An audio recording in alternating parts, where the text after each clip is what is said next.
Hey guys, thanks for watching another episode. I'm Evantz Saint-Gerard, your host. Today's guest is Cris Gottlieb. Cris is a specialist when it comes to evictions, landlords, and tenants. So Cris, tell people what is going on with the eviction moratorium. What's the new updates?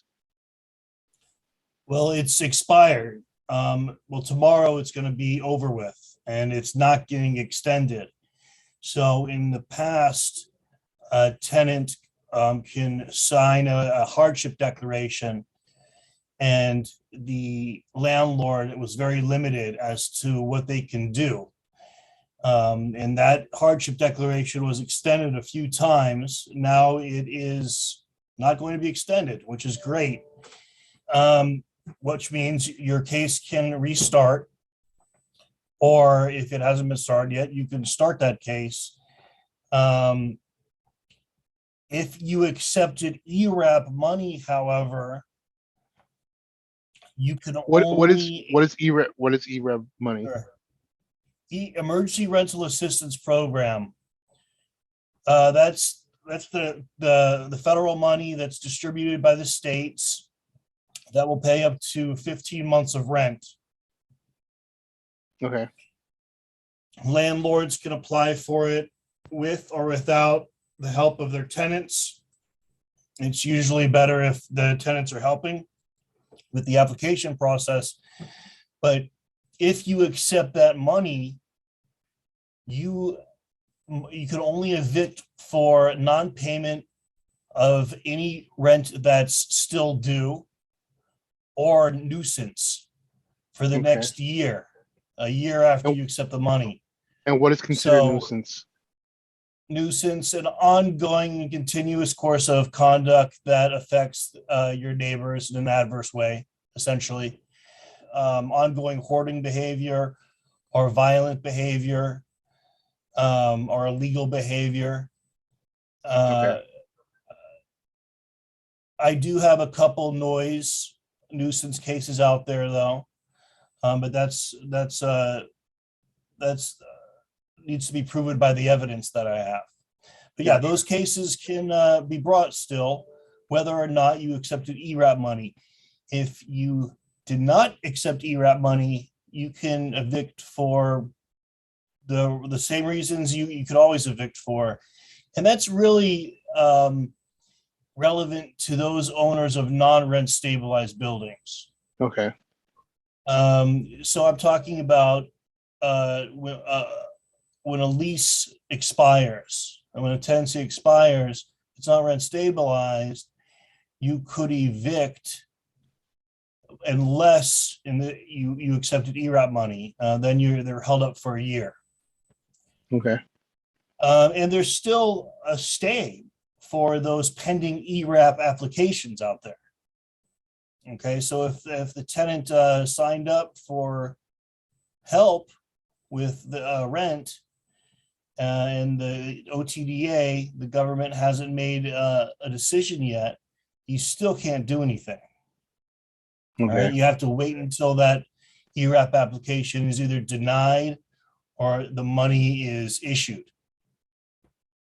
All right. So if anyone needs to find out more details, obviously they should talk to a professional such as yourself. Is there anything else that they need to know, like the landlord needs to know, or homeowner needs to know, what's the process? Probably speak to an attorney.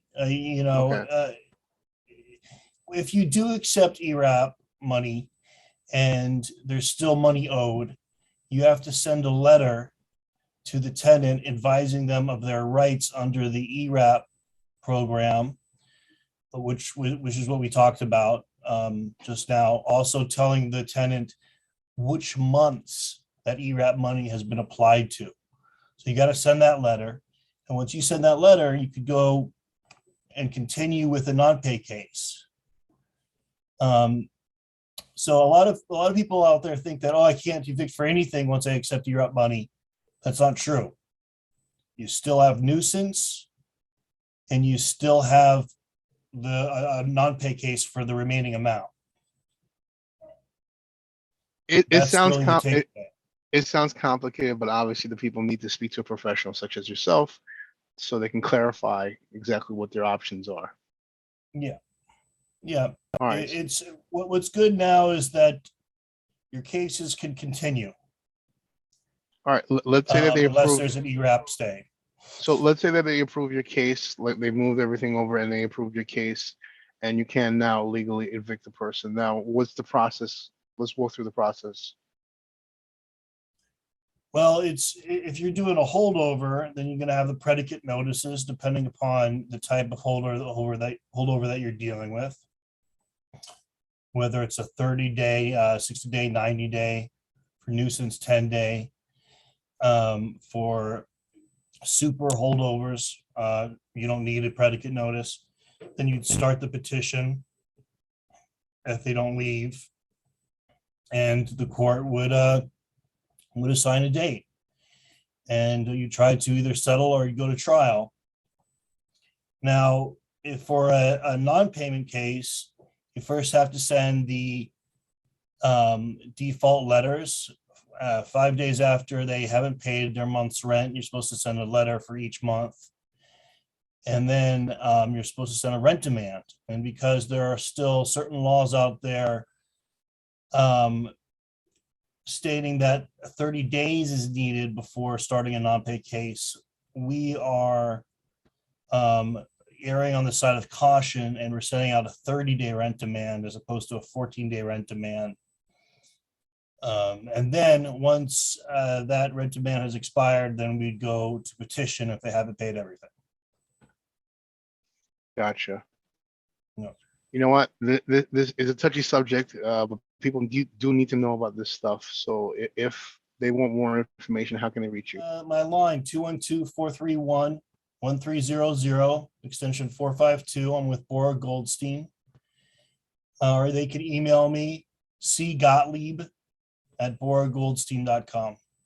For the Awesome. people who well, they're homeowners and they have a tenant in the house and they're in the process of selling the home, what is some advice that you can give them right now if they're selling the home, they have a tenant, and they need to sell the home because they no longer can hold the property?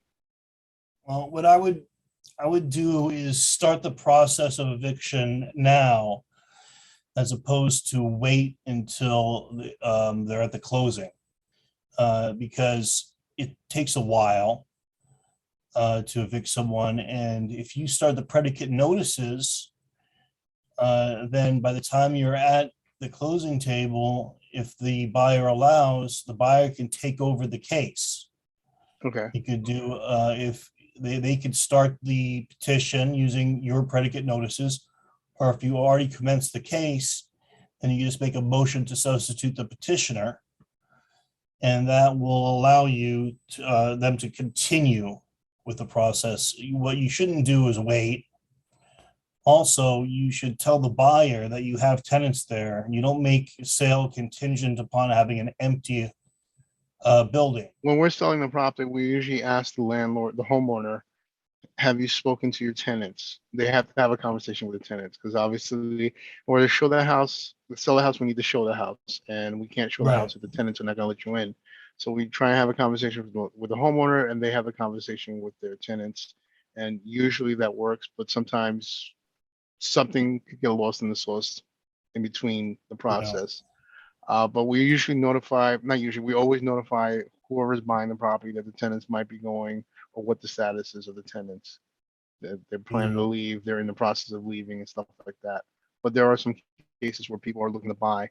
There is a shortage of homes right now, and some homes, the only ones that are available are with tenants. And just want to make sure people have, here's what your options are if you're planning to buy a property that has tenants in it.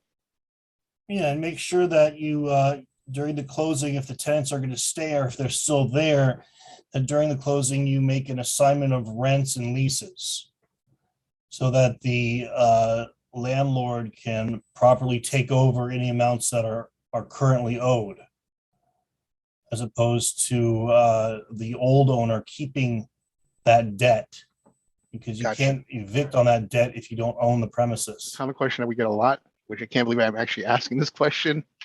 How important is it for a person who owns a property and they're planning to rent it?